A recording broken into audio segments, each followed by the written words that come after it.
Good morning, students.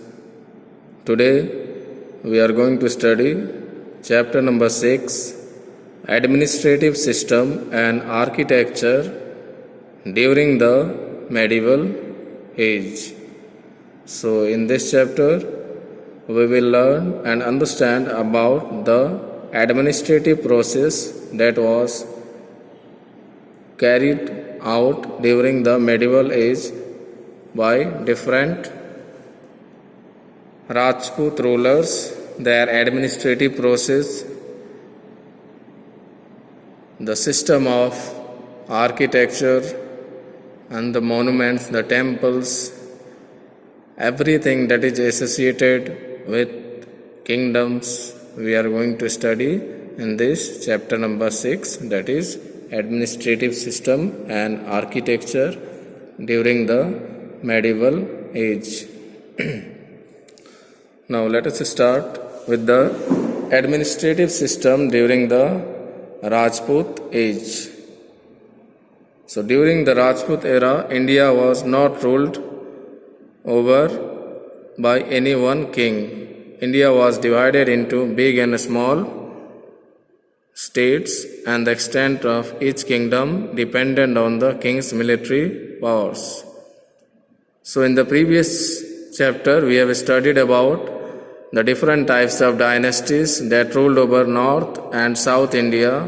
Basically, this chapter is continuation from the previous chapter about the Rajputs' administrative process, and there were many different dynasties, small and big dynasties were there that ruled India, and their expansion or the extent of the kingdom depended on the power of military. So the first concept that we are going to learn here is administrative system. So after the 7th century, various Rajput dynasties ruled in India. However, even though different dynasties came to power, there was a little change in the administrative system. सो बहुत सारे राजपूत साम्राज्य या dynasty ने rule किया हमारे देश के ऊपर, लेकिन उनके एडमिनिस्ट्रेटिव प्रोसेस में लगभग एक जैसा ही समानता हमें देखने को मिलती है, ज़्यादा कुछ डिफरेंस नहीं था। ऑल्दो बहुत सारी डायनेस्टीज ने रूल किया, लेकिन उनके रूल करने का तरीका लगभग एक जैसा ही था। Though kingship was hereditary, it was not compulsory that the eldest son would always automatically become the next king. जैसा कि हम सब जानते हैं, उस समय पर मोनार्कियल सिस्टम जो होता है, जिसमें राजा का बेटा, बड़ा बेटा जो होता है, उसे राजा बनाया जाता है after the death of a king. लेकिन ऐसा जरूरी नहीं था कि बड़ा बेटा ही जो है या एल्डेस्ट सन जो हुआ करता था किसी भी राजा का, उसे ही नेक्स्ट हायर या नेक्स्ट राजा बनाया जाए। The higher apparent selected by the king was called the crown prince. In some cases, even people and ministers elected or selected their king. जैसा कि हम सब जानते हैं, क्राउन प्रिंस जो किंग खुद सेलेक्ट करते हैं और अपने ही बड़े बेटे को या अपने ही बेटे को राजा बना देते हैं, उसे बोला जाता है क्राउन प्रिंस। लेकिन कुछ ऐसे भी एग्जाम्पल्स हैं हमारे पास जहाँ पर लोग जो हैं और मिनिस्टर्स वो इलेक्ट करते हैं या सेलेक्ट करते हैं अपने राजा को। जैसे कि for example in Kashmir king Yashukara was selected and enthroned by the Brahmin group. In Gujarat Kumarpal was selected as the successor by the council of ministers. तो एक जगह हमने देखा कश्मीर में जो राजा है उसको ब्राह्मण ग्रुप ने सेलेक्ट किया या लोगों ने सेलेक्ट किया, और दूसरी तरफ जो है गुजरात में कुमारपाल को सक्सेसर या नया राजा माना गया by his council of ministers.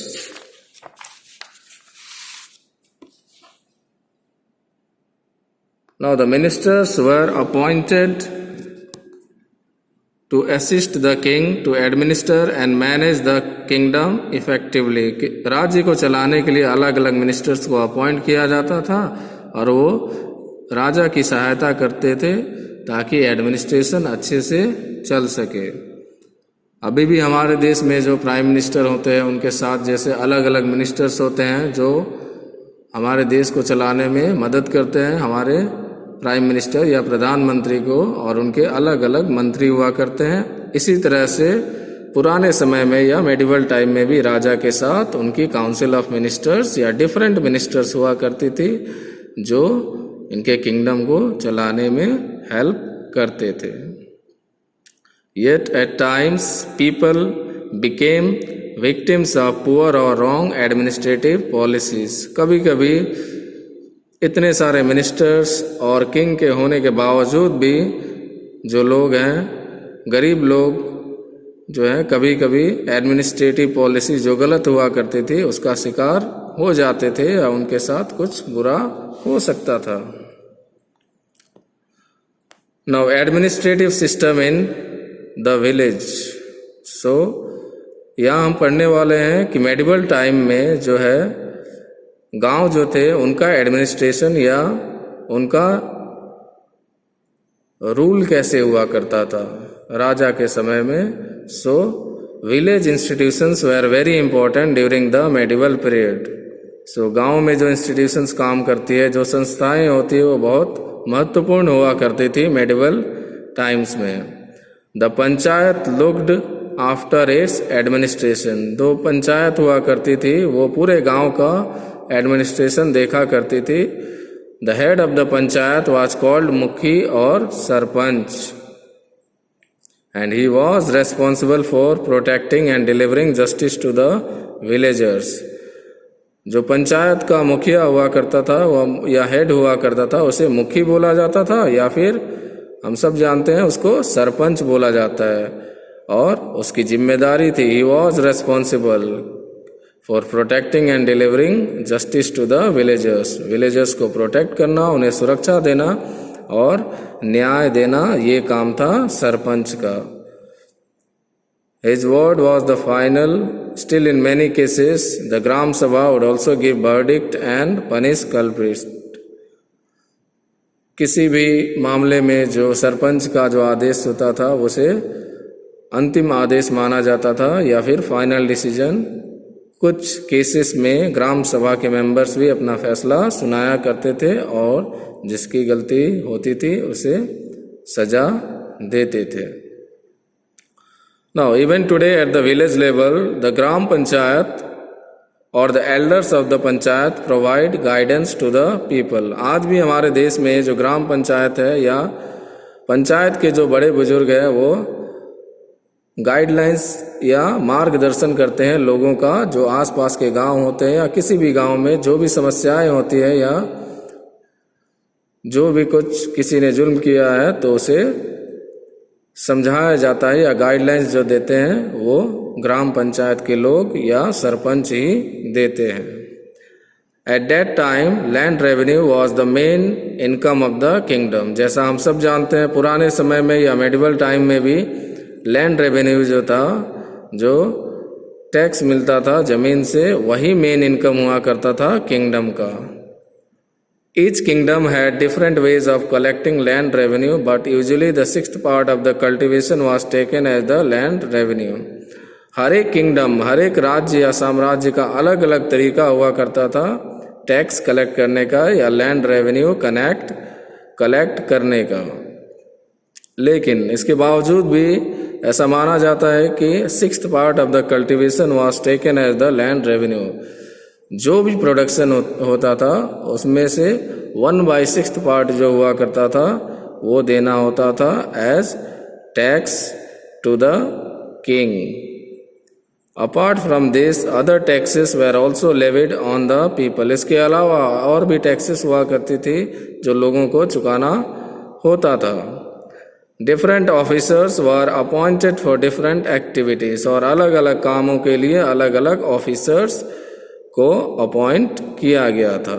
Moreover taxes were collected at ports and octroi points.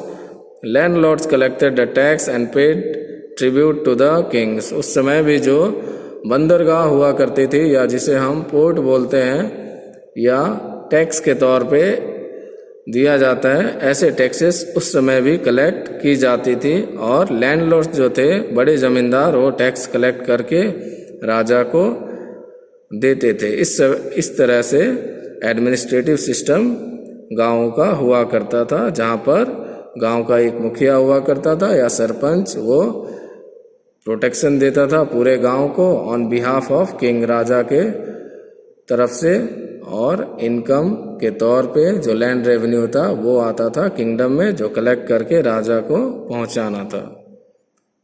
सो हम नेक्स्ट वीडियो में पढ़ेंगे literature and architecture during the medieval as.